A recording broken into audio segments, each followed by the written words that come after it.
chả ai xóa bớt.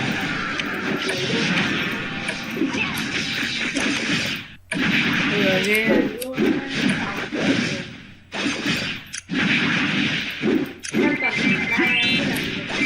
Bà ấy lấy hết rồi. Được, nhất tính đến thành 3 đều cho được.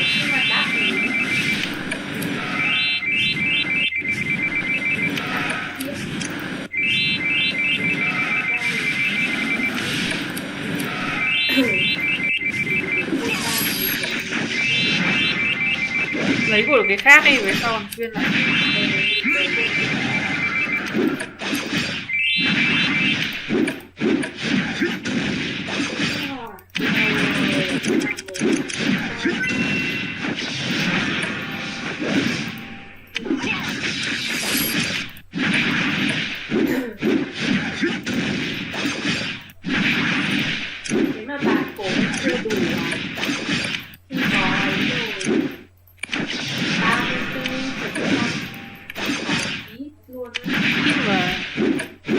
Tống rồi à?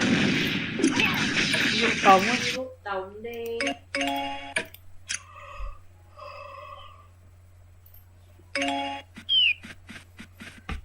Có lười đi hộ tống. Bách thả làm mới ra tử giao. Vẫn mộng cơ mà.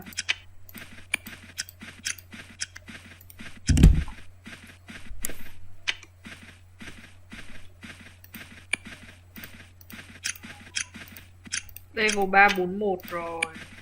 4 đậm hơn 2 muốn bật lên để nghe người ta review mà.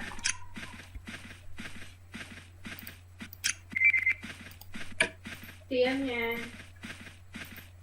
Lại phải làm mới mới ra được tử giao. Cam cá hủ. Mình không thích màu cam. Vân mộng tiên tử. Vân ok. mộng tiên tử.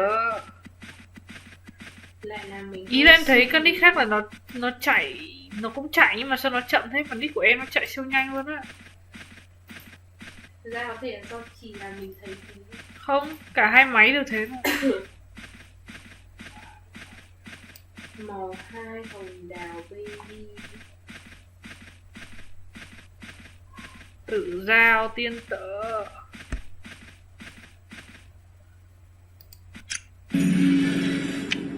Không 2 đúng không? Tử giao tiên tử.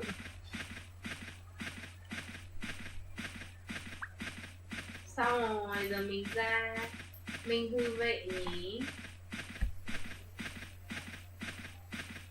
Ui, làm mới 2 lần mà vẫn bách thảo tiên tử cay đấy nhở. Hồng đào ấy đất.